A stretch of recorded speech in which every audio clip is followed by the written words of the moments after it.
Good afternoon, everybody, and welcome to today's installation of Quest Power Play Tuesday.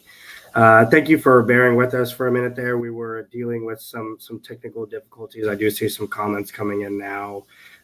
So we are live. We're going to get the presentation started here in just a bit. I have some quick introductions to run through before we do, though. So as all of you probably know, we have Crystal Rumer with us here today talking about investing in land notes, how that fits into your portfolio and kind of how you can go about finding some of these assets and doing some investments in land notes. So to give a little bit of background on Crystal and her husband, Rick, they have spent the last decade mastering the art of note origination. Acquiring over 8,500 acres, they manage numerous construction projects and have originated over hundreds of notes. So Crystal and Rick's ventures expanded from wholesaling and fix and flips to owner financing and note origination, and more recently, involvement in commercial oil field housing. One thing that I find incredible about this couple as well is they're very passionate in their involvement in humanitarian efforts. They actually founded and run a nonprofit in Alaska that provides refuge and mentoring for women and children escaping sex trafficking, which is just fantastic. I mean, applause to you both. So before we do bring up Crystal, I have a very quick disclaimer to run through. And if y'all are familiar with the Quest webinars, if you've been with us before, this is probably something you've seen. If not, welcome. We're so excited you're here and hope you'll join us for many, many more. But our disclaimer is that Quest Trust Company does not provide any sort of tax, legal, investment, or deal structuring advice, nor do we endorse any kind of product or service. So please keep that in mind. And as we go through the presentation, as Crystal speaks, and kind of as we even go on to the Q&A, understand that this is truly for educational purposes. We're hoping to provide you with resources and information so you can kind of go forth and grow in your investment efforts, so to speak. So that, I think, is all I have. Two last announcements. One, as we go throughout the presentation, I already mentioned we'll have some time for Q&A at the end. Please post your questions down in the comments, and I'll get those up to Crystal, possibly throughout the presentation, but certainly we'll have time at the end for that. And then the last one is we will have some announcements on the Quest side before we get into the Q&A part of the presentation. So stick around for that. Got some exciting things for y'all coming up. But without further ado, let me remove my screen and go ahead and bring Crystal up here. So Crystal, thank you so much for joining us today. It's a pleasure to have you, and we really appreciate your time. Thank you, Colin, for having us on here. Well, I say us. Unfortunately, Rick was not able to be here, and we had some family emergency going on, and so he's having to kind of take care of that fire drill, and so we had to divide and conquer today, and so even having some technical issues, so I can't even see you right now, so just waving, saying hi. But thank you for your patience, and we're going to get through this. Yeah. and hopefully educate you guys a little bit on land notes and using your self-directed IRA for sure. Can you guys hear me okay? Yeah, we hear you just fine, and everybody else won't be able to speak, but I am going to put myself down, put your presentation up, and you can just get right into it. Okay, perfect.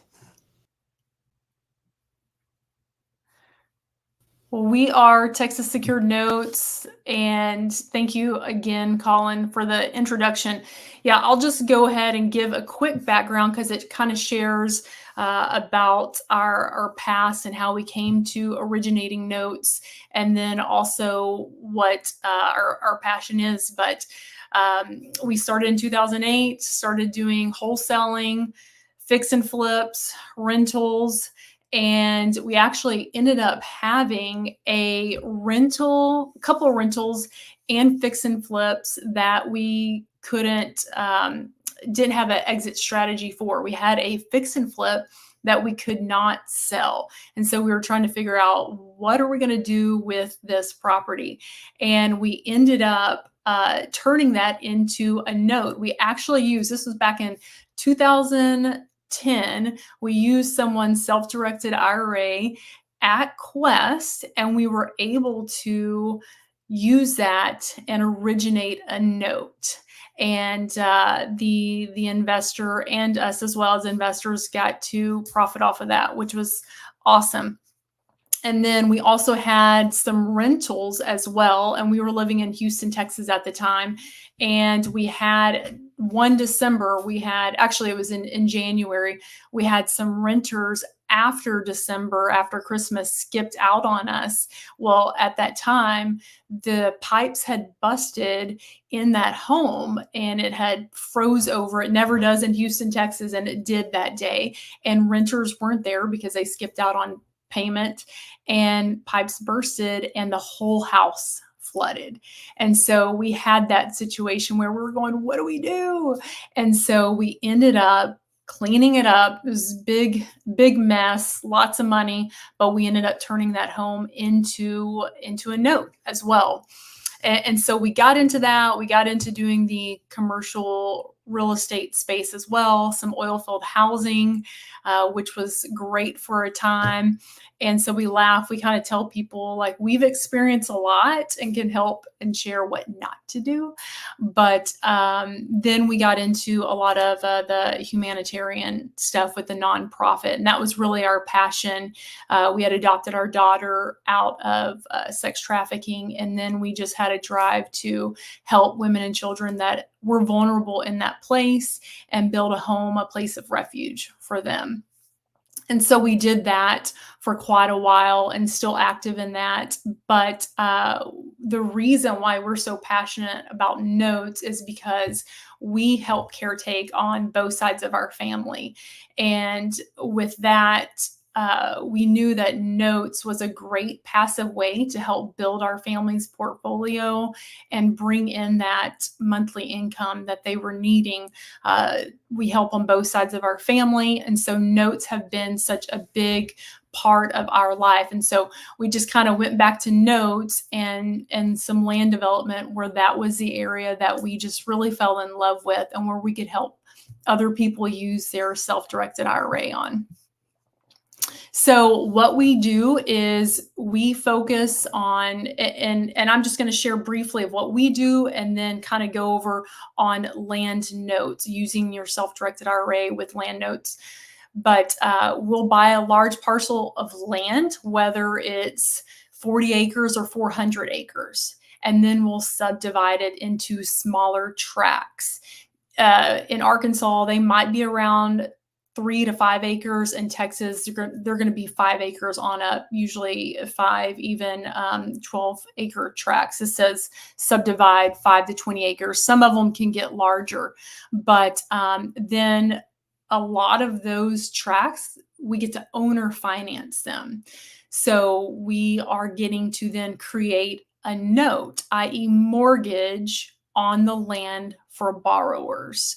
And so when we are creating a note, it's just like a residential note that you would do on a residential home. We're doing the exact same thing with land as we would on a residential note. And I'm not going to go into all the details and due diligence on a note, because I think on Saturday you guys are having someone do a deep dive scrub on due diligence, but just wanted to share with land notes, it's going to be very similar to residential notes. You're still doing the same process. And so as we create that note, then we sell that note to investors like yourselves, looking for above average returns, double-digit returns, as well as wanting to diversify your portfolio, and also going to just give that passive cash flow as well. And so when we're talking about land notes, what are land notes? They are a debt investment secured by real estate land and generates income for the note holder. So then the holder of the note is the bank lender. And so what we like to say is, think of your investment, you're the bank. How many of us have had a mortgage, right? Well, just think of it being on the reverse side. You're the one then that is the bank receiving all of the payments each month.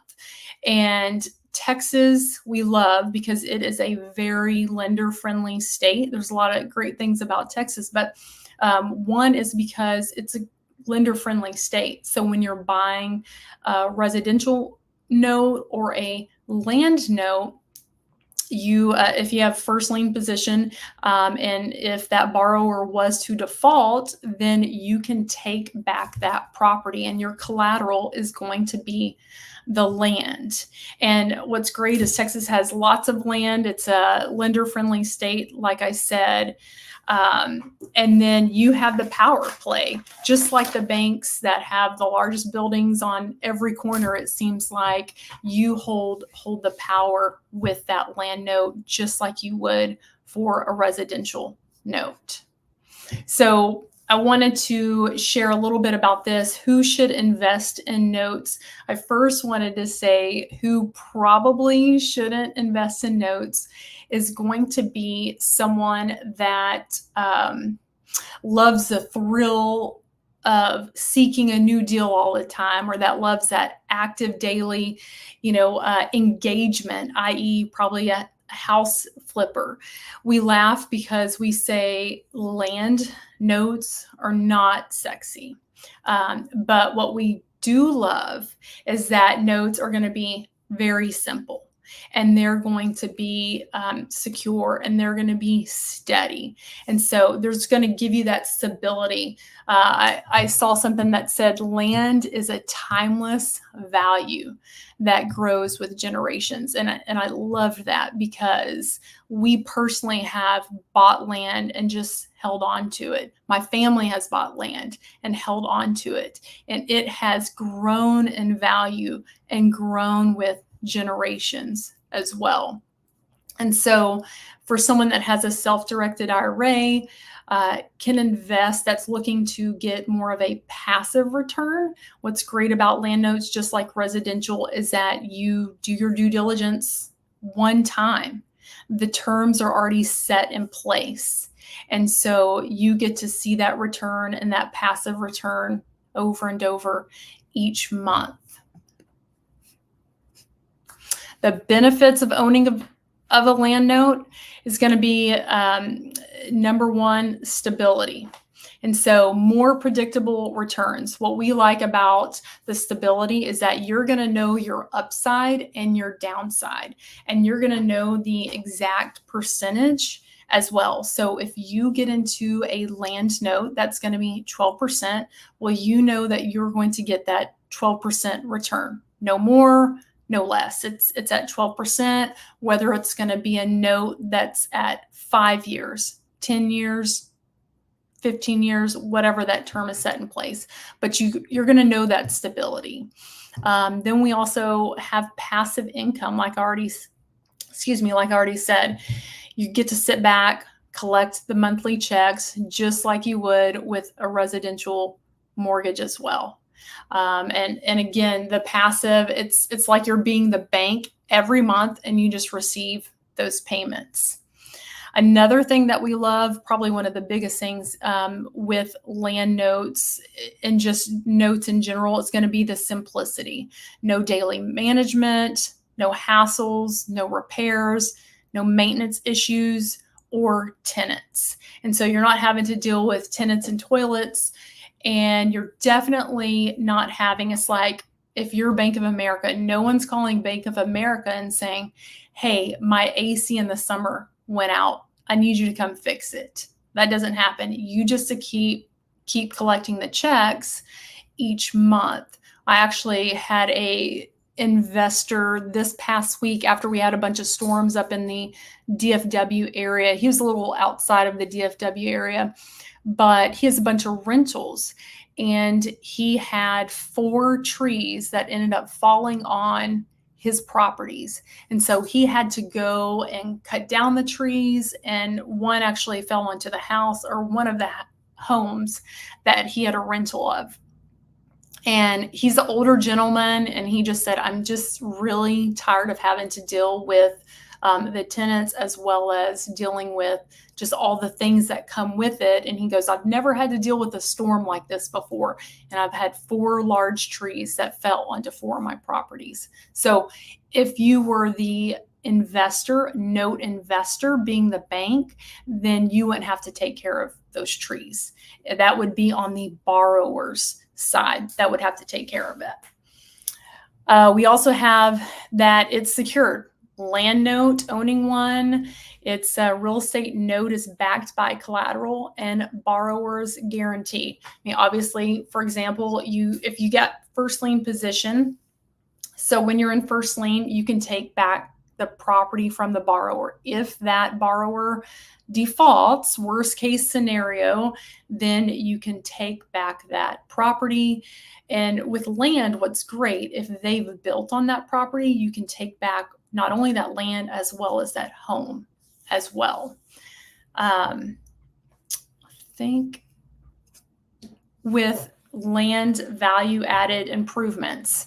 So I want to take a minute to and just talk about the beauty of land notes is that there is continuous improvements. So we have a picture up here that has the before and after, and I'm not sure if y'all can see my cursor, but on the before picture, so for instance, when someone's originating a land note, it doesn't always happen this way, but a lot of times it's going to be where the investor, for instance, us, we took a property, we subdivided it, and we made very minimal horizontal improvements, meaning we made sure it had road frontage, but then we also put fencing up, and we also put culverts, maybe a road, things like that. And we wanted to make sure that it was tapped into utilities as well. So a land note could just be completely raw land and no development. But in this case, in most cases, a lot of cases, you're going to have some minor improvements. And so on the before, you see what the borrower actually bought from us. This is an example. And then on the after is what the borrower had improved on that property. In fact, to the left and right of that after photo, both of those were lots that we had sold, and 2 of them had already been developed on. And so there's continuous improvements. And so it's continually having the value of the land go up as a borrower buys that property. Then they're going to put maybe septic in, then they may put the well in, and then they're going to start putting the foundation in, whatever it may be, or some may put a mobile home on that property. I would say majority of our properties are going to be residential, but we do maybe have about 5% that are commercial as well. Another thing with the land note asset is people ask about value. How do I gauge or know the value of this property? Or I don't know how to value a property. How do I know with comps? And so with us, since and a lot of land originators, they're going to buy a large parcel, like I said, subdivide it. And so as you're selling one lot, the second lot, the third lot to a borrower, you are creating comps. And then after we've got 10 in a row of 10 different lots, all side by side, that have been sold, then you have full comps there and you're showing value of that property. So for instance, if, again, worst case scenario, if that borrower ended up defaulting, then you get to take back that property. It's important because if in a foreclosure, you're wanting to know, okay, what's the value of that home? Well, we've already set those comps. There's been 10 properties that have been sold side by side. So you've got the value and the comps available. So it's a little bit different from a residential, but also similar as well. There are still comps, and you still want to make sure that there's going to be value added, improvements added, and also that you're able to have the value and stability there. I'm going to give you an example of a particular note that we had. It's actually sold, but this is a great example of what a land note would look like. Let's see, the property was originally $135,000 when we sold it to the borrower. And when we sold it to the borrower, we made sure that we did fencing. There was a culvert, little road. And whenever we sold it, well, let me go back. On the back of that property, you can see that there's also a pond back there. This one's 6.5 acres outside of Waco in a town called Marlin. If anyone knows anything about Central Texas, it is blowing up, and land value continues to go up and up right now. And right now, Waco area is really such a hot spot outside of Austin. And so that's where this location is. And so when we sold this property to the borrower, there was minor improvements done, some horizontal improvements done. And the borrower ended up, as you can see, I'll go back, ended up putting a pad site in right there in the middle. And like you said, you have the pond in the back, but the amenities on that property is the power. You've got a pad site there. You've got a driveway to go up to the home. You've got fencing put in, a gate, culvert, and it's unrestricted. There's no HOAs there because a lot of times there's going to be agricultural benefits, taxes that are available.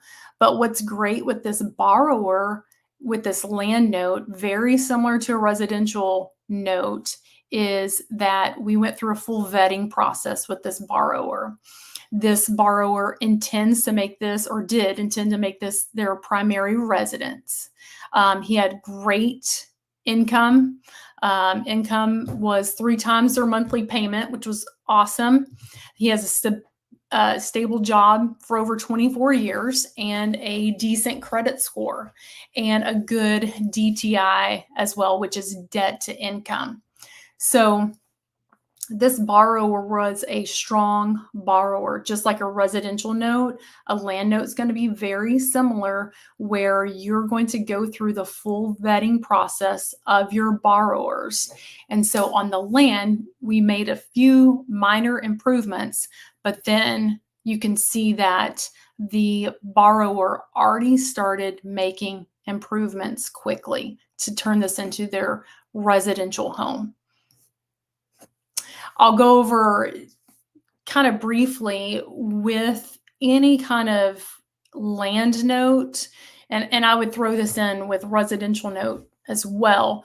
You want to make sure that your underwriting and paperwork is going to be clean. So with all of the land notes, we make sure that you have a RMLO. And what that is that's going to be a residential mortgage loan originator. And so you want to make sure as an investor, when you're buying a land note or a residential note, any note of that kind, that you have a RMLO in place.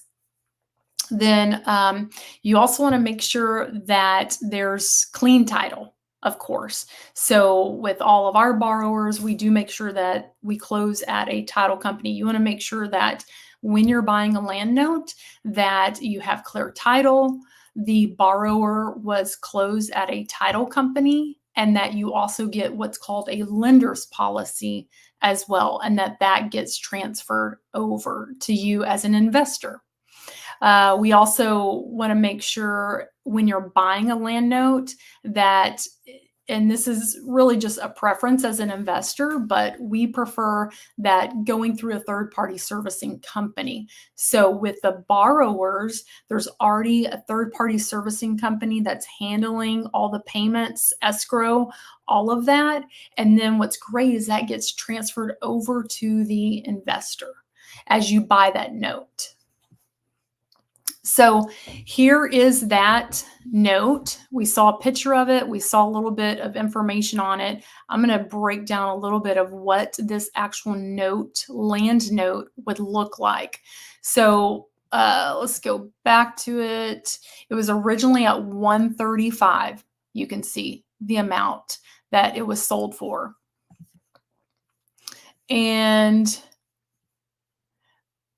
I'm going to start from the top up here on the loan terms. You see that they put $10,000 down at $125. Well, their balance became $125 at 10%. Well, then that unpaid balance is going to be $123,152. And so that monthly payment is going to be $1,343. And then that annual payment that the third party servicing will take care of would be $1,119.12. I show you those terms because it's very similar to a residential note as well. There's really no difference. You've got your term set in place, 174 months. It actually was originally 180 months, 15-year term at 10%. Well, I told you that it was originally at $135,000 with a land note. It's very similar to a residential note. Usually sell it at a bit of a discount. And with that, the note buyer ended up getting 11.9% return when they purchased that note, because they purchased the note buyer investor, ended up getting that list price at $111,000. So that was at right under a 12% return at a first lien position, and it's a performing note. With land notes, it's going to be very similar. You can buy non-performing notes as well as performing. You can buy first lien position notes as well as second lien position. So it's really going to depend on you as the investor, what you prefer. I prefer first lien performing, but we also have some non-performing that we may hold on to. I actually had, we had a guy that bought, actually it was a borrower that ended up buying a property, and then it was after COVID, he ended up turning around and selling that property 2 years ago later. This was the borrower, not the note investor, but the borrower himself ended up getting almost double his money, because when he turned around and sold that piece of land, he just made so much more on his money. But same thing with a note investor. When you're first lien position, if that borrower defaults, then you get to take back that property and you get collateral of that land. So for instance, using that note as an example, if the interest was paid out $110,000 and then the principal was $123,000. So if you, let's see, that's going to be what, over $234,000, almost doubled your amount because you bought it at a discount at $111,000 on that particular land note. Just like any investment, we encourage you to compound your growth as you are receiving your monthly payments, because it is passive. Then you can reinvest those payments into another note. What's great about notes is that there can be a lower entry. For instance, there are partial notes, just like there are on residential. There's going to be the same with land, partial land notes. And so it's going to vary. You can do a partial principal of the whole principal amount. You can do a partial of payments. You can do a partial of the interest as well on the land notes, just as you would with residential. But what's great with notes is there's a lot of times a lower entry amount. So as you bought a note and you don't have the full amount for a full note, well, you can just buy a partial and reinvest again and reinvest those payments again. And then, like I said, you see that compounding growth and that interest just grow over time. So for us, it's a minimum of 20,000, but there's so many land notes available where you can get in at a lower cost, which is great. And usually with land notes, that is a benefit. There can be a lower entry as well as having to buy the full note on that. This is just a little bit, we like to protect someone's interest. So when you're buying a land note, you just want to make sure that with the process, you know your exit strategy and you know where the location is. You've done your vetting and due diligence on that borrower, on that note with your note package. And so as a note investor, I'll just kind of walk through this briefly, but once you know what your criteria is as a investor, then really with land notes, residential notes, able to match that note that's going to fit best for you. A lot of investors are going to okay, I like a certain credit score from the borrower. Or a lot of investors are going to say, you know what, I don't want to buy a land note with someone over, say, 40% DTI. I want my borrowers to have 650 credit score on up, or I want to have a larger down payment from the borrower. So once you find your criteria and what matches you, then as a note investor, you can do your due diligence and get that note package and start doing your research on that and finding out what you like, what you don't like, what areas too you want to invest in. We personally focus on Texas and Arkansas for our notes. I have a note in Alaska right now, but I am very familiar with Alaska because we lived up there for a long time. So I'm familiar with the area and I know the land up there. But if I'm not familiar with the area and I don't know the land there, then just make sure that you do your due diligence on all land notes. Even in Texas, depending on where it is, you want to, my personal preference, make sure that you're outside of a larger city. I'm sure you guys have heard of the Texaplex, where you've got DFW, San Antonio, Houston, Austin. It's just kind of like this big triangle. And basically that your properties kind of be outside or around those areas or the Texaplex, which is always great. Because you're not looking for land notes, which you can, but I would just be hesitant to find land out in the middle of nowhere where there's no development and nothing going on. A lot of times with land notes, the borrowers, they're ready to get out of the city and they're wanting to have some agriculture on their property. Or they may still work in the city, but they want to live outside the city and have no restrictions.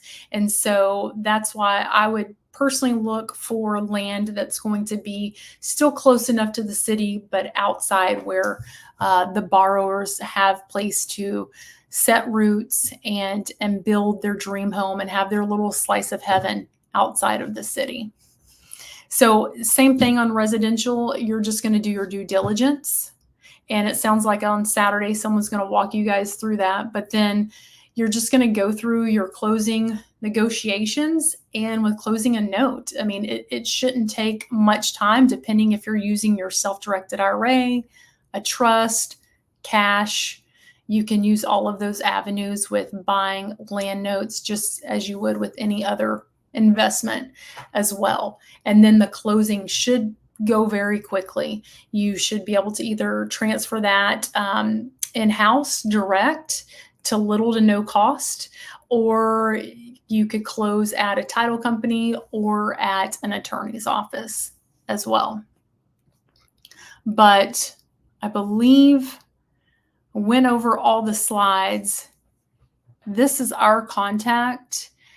We are big proponents of land, and we do a lot of land development, but we also love residential as well. And so the whole point was to just show you there's very little difference between land notes and residential. They're really very similar, and you do very similar due diligence as well. And there is such a beautiful upside to land where you've got such growth, stability, and security there. So if anyone has any questions, or if you have questions on certain areas that you're interested in, on finding land notes, certain states, looking at a package together, whatever that may be, or if you're interested in looking at note packages, land note packages specifically, we do have some residential as well as the land ones, but we can walk that through with you, whether it's with us or somebody else. But please share if you guys have any questions. Wanted to hear if there's any questions on why land and due diligence and things like that. You there, Colin? I'm muted. Can you hear me now? Oh, yep. Okay. Yes, I'm here. I was saying thank you so much. We certainly appreciate all the information. We did have quite a few questions come in, which Okay. I will get to here in just a moment. Before we do that, I have a few announcements on the Quest side that I'm going to run through. So let me pull up my screen. The first thing here is talking about, especially for those of you who are new to the Quest platform, new to our webinars, how you can utilize a self-directed IRA for yourself to do these kind of investments, purchasing notes or purchasing land and owner financing them, right? There's a ton of different creative ways that you can get involved in real estate and other forms of alternative investments, right? Be it outside of land. So if you are interested in that, want to hear more about how you could utilize an IRA for yourself, invest in some more self-directed things, I would highly encourage y'all to reach out to us. I'm going to include a link to our website where you can schedule a consultation with an IRA specialist, so either myself or somebody else. And if you want more information, you can schedule that, talk to us, ask questions, find out more about what the best fit is for you and things of that nature. So that kind of gives you hopefully an idea of what some of the investment opportunities you have outside of some of the more traditional asset types: stocks, bonds, mutual funds, ETFs, you name it. So please, I encourage y'all to click on that link. You can also scan this QR code, which will take you to our website and the link to where you can schedule a consultation. The next thing here, I want to share some information on our upcoming events and specifically the Quest Expo. So Quest tries to do a really, really great job of providing information, bringing education to you guys, to our customers, to the alternative investment industry in general, right, and the public. So the expo is one that we have coming up here at the end of this month, very, very soon. It's June 27th through the 29th. It is actually going to be in Irving, Texas, so the Dallas-Fort Worth area.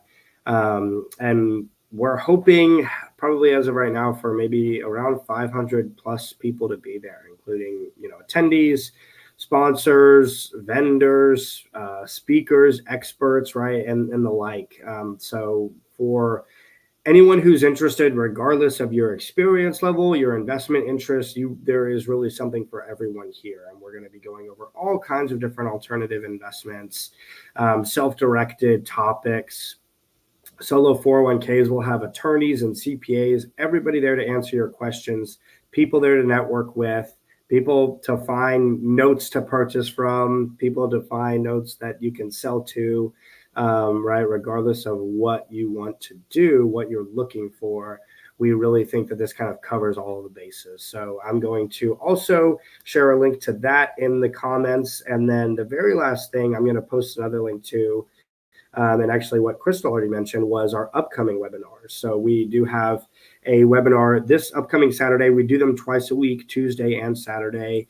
And if y'all are interested in learning more about note due diligence or any of the other upcoming topics we have, I highly encourage y'all to register for those as well.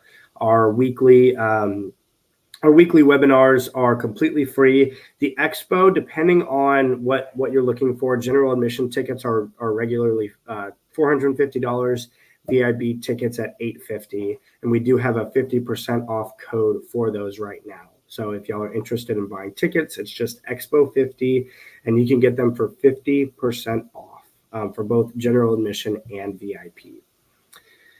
And I think, very last thing I have. For those of y'all that are actually interested in maybe getting started, you want to open up an account, move some money in.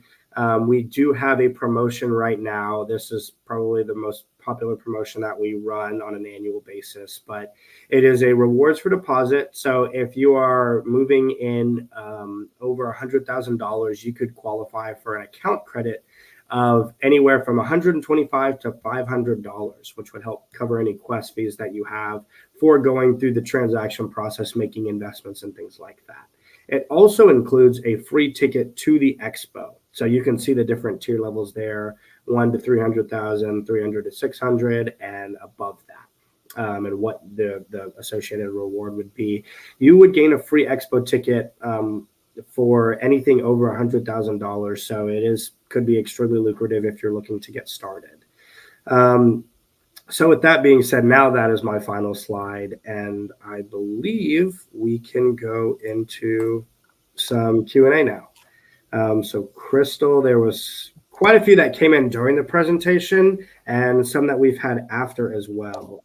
Starting with Jeff Smith. Jeff had quite a few questions. So first here, do you tend to stay in markets you are already familiar with the acreaging pricing? Or are you evaluating new areas? Yeah, that's a good question. So yes, we do tend to stay in markets that we are obviously familiar with. Texas, Arkansas, actually south of Little Rock is where we're focused on, but we're always looking for new opportunities as well. Tennessee is an area. We do land development in other states as well. But as far as originating nodes, right now it's going to be Texas and Arkansas. But yes, to answer your question, it's kind of both and. We stick to what we're good at and we know, but then we're also looking at other markets to grow and scale. Absolutely. And another question from Jeff on this same comment. How do you find other sales when you have not yet established your first subdivide? Good question. So we work with a broker and others to help with establishing those comps for sure. It's not just us going out and going, oh, maybe we'll price it at this number. No, we've got the professionals that are helping us and do their due diligence on helping us make sure that we price accordingly for that area. Perfect. We utilize we utilize who is good and professional in that space for sure. Okay. Yeah, and I guess kind of going along with that, if someone wanted to find a parcel to subdivide, what have been some of your most common sources of leads and getting in touch with sellers? Yeah, I mean, as far as if someone's wanting to do what we're doing as far as purchasing, subdivide, yeah, I mean, it's going to be either some brokers, agents, even some wholesalers as well as far as finding the land for us. But yeah, is that the question he's asking? Yes. Sounds like. Okay. Also from Jeff, two-parter. How do you decide which notes to liquidate and which to keep? And then the second question, have you been able to take a loan, or I guess have you seen any buyers take a loan out on a land note? So first part of your question, decide to liquidate and keep. Right now, we keep very few. we are looking to scale. So we are selling now for our personal portfolio, we will keep a few, but as a company, we are looking to scale and we sell all of them. So we'll originate about 4 to 5 million every quarter. We've got over 11 million right now. And so we are not looking to liquidate, but recapitalize. So to answer your question, right now, if we sell them to an investor, great. That's what we prefer because we're looking to scale and reallocate those funds. And then have you ever been able to take a loan out on a land note? That's a great question. So I personally have not done that, but I do know of some investors that have. So yeah, I could make some connections there, but I personally have never done a hypothecation. Okay, good Yeah. to know. And then, this last question here. Where are land notes like this posted for sale? I know you had shared that QR code, I assume, and I actually commented your website here as well. Is that a good place? Okay. Yeah, thank you. So PaperStack is a great area that you can look for notes, but for land notes, and they've got a land note section with them under PaperStack. It's just a platform that you can post notes. But if you're kind of in the note space, it's really a small niche, I would say, asset class. And so there's different groups, different Facebook groups that you can find land notes. And we originate and sell plenty of them, but there's different, I would say, Facebook groups as well as PaperStack is a great area as well. Perfect.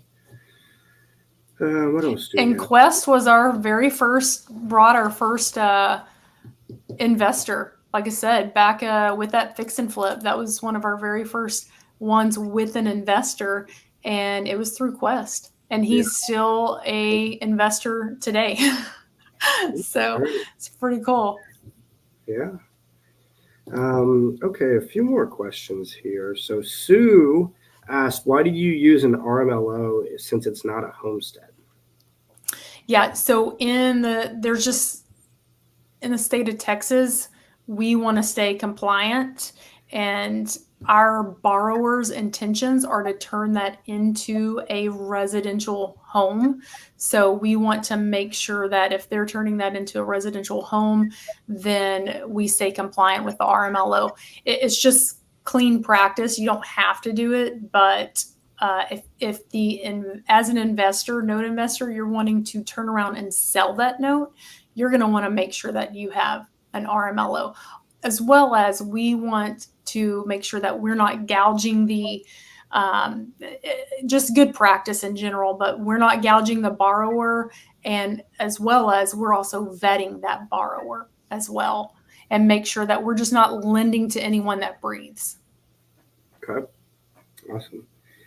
Randy Jenkins wants to know how many buyers keep the land note beyond the 12 months required for FHA, Fannie Mae, other loan sources at much lower interest rates, and why would they not refinance as soon as they can? Yeah, I mean, I would say, most of our note buyers, they're not refinancing quickly. The bank loans are so tight with land right now. So to get a land mortgage is really hard by a bank. They're just not loaning on land, very little right now. So I've got borrowers, their credit scores are 700s. I even have an 800 credit score. It's just, if you're not, say, a W-2 worker, also being self-employed, 1099 worker, right now it's just kind of almost impossible to get a land loan at a bank. So they like the loans with us. And again, we go through the full vetting process. So if they stay within our parameters, we will loan. But at the same time, it baffles me that a bank won't loan on them. But even at a 700 plus credit score, I actually just had one that it was 130 let's see, $175,000 note, and then they put $70,000 down. Then the unpaid balance was $105,000. That was at 10%. The note investor ended up getting a 12% yield on that one, but they were not able to get bought at a bank even with the $70,000 down for a land loan. Awesome. Well, it's crazy. Yeah. Mr. Burks, Armistead. Armistead wants to know, what are the tax implications of using the self-directed IRA and using the note payment as personal income? I'm going to have you answer that one. Tax implications of using the self-directed IRA and using the note payment as personal income. So if you're, Armistead, maybe I'm not quite understanding. Similarly, the IRA could receive, if your IRA was to sell or finance a land or have some kind of note payment returning to the IRA, that could all come back, tax deferred, much like any other investment growth could. So it's, kind of the advantage of something like this. I think that answers the question. You may have to clarify. Matt asks, what would you say are some of the more difficult states for land note rights? Ooh, that's a good question. Really, right now, I would say up north, California as well, Oregon. I have a land note right now in Alaska. Even Alaska, there's just not that a lot of people do that up there. But right now, the southern states seem to be stronger and more lender friendly, whereas the other states seem to allow them to just squat for a long time. Mm-hmm.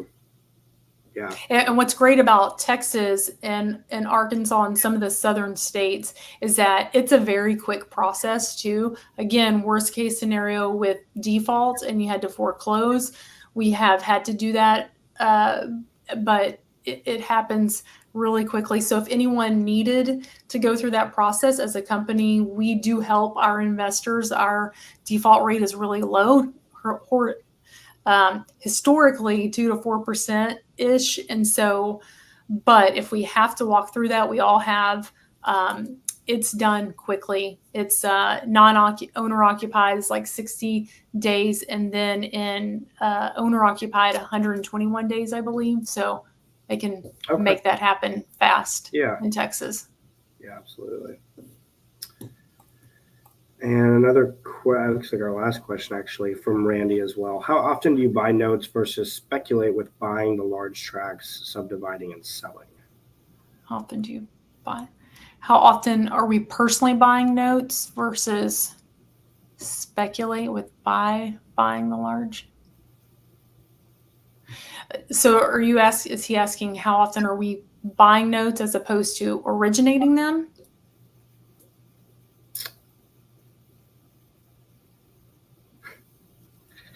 What would you say? With buying large tracts versus speculate. We do both. Personally, we do both, but as a company, our focus is originating land notes. Okay. Yeah.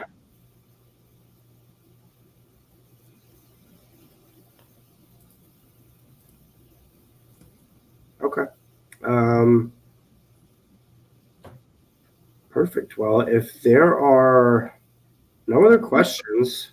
Colin, I was just going to say one last thing. We encourage people because we like notes in general. Different asset classes, but notes is just more of our jam. We like to say notes are the goats.